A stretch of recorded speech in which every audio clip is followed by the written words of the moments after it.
Il est bien question de deux disciples de Jésus. Ce n'est pas des apôtres, c'est les deux disciples de Jésus qui parlent entre eux de ce qui les rend tristes. Et ce qui les rend tristes, c'est la mort de Jésus. Ils parlent de ce qui les rend tristes, et ce qui les rend tristes, c'est la mort de Jésus. Donc, ils parlent de ce qui est le plus important pour eux, la mort du Christ. Nous devrions nous redire ça souvent. Ils parlent de ce qui les fait le plus souffrir, c'est la mort du Christ.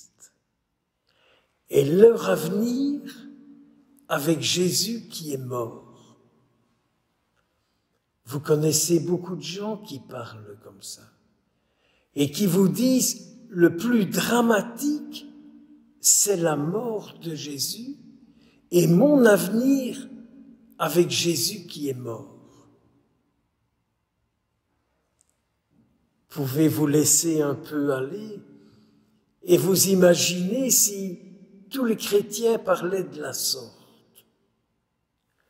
Le nombre d'apparitions du Christ, car le Christ rejoint celles et ceux qui ne peuvent pas vivre en imaginant un seul instant qu'il soit mort.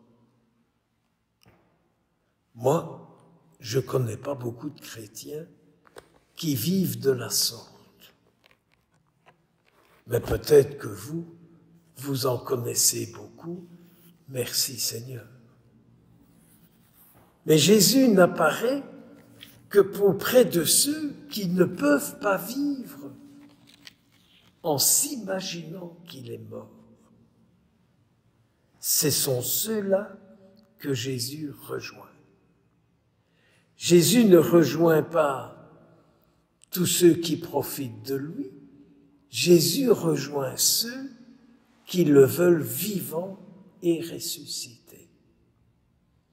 Et alors Jésus commence à leur expliquer à ses disciples tout ce qui a rapport avec lui et dont l'Écriture parle. Mais ils ne comprennent toujours pas. L'Écriture nous rend le Christ présent.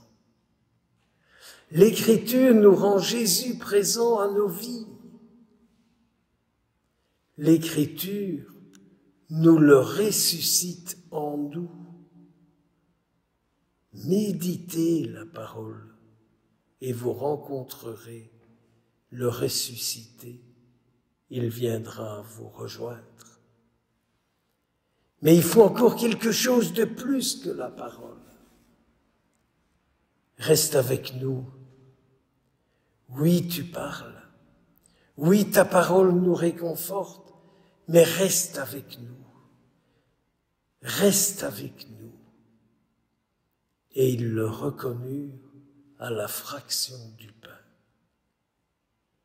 La manière dont Jésus donne le pain, le Christ se rend présent et il devient force et nourriture. C'est le soir et il fait noir. Et ils sont loin de Jérusalem.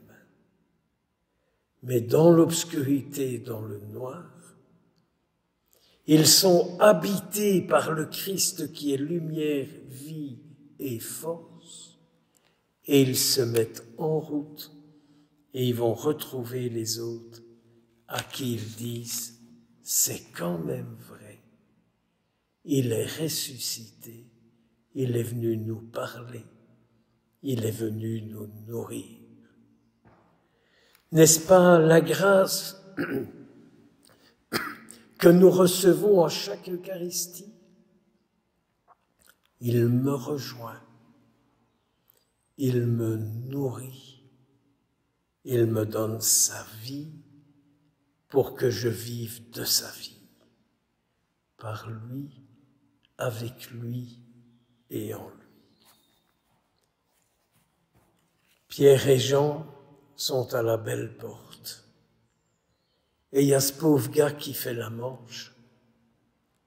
Comme nous en voyons beaucoup qui font la manche et qui attendent une pièce de nous.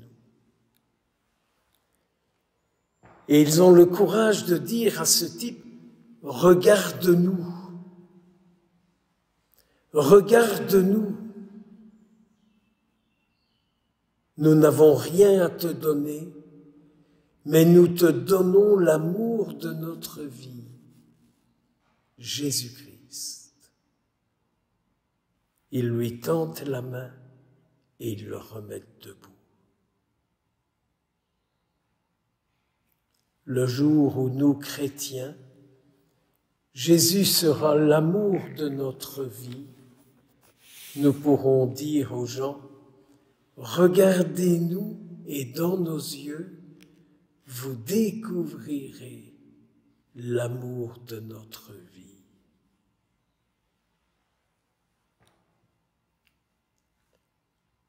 Peut-être que quand nous nous regardons dans une glace et que nous regardons nos yeux, quel amour les gens peuvent-ils découvrir dans notre regard?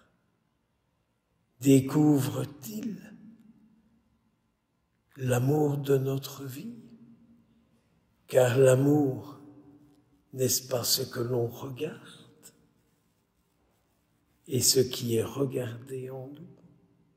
N'est-ce pas cela le regard?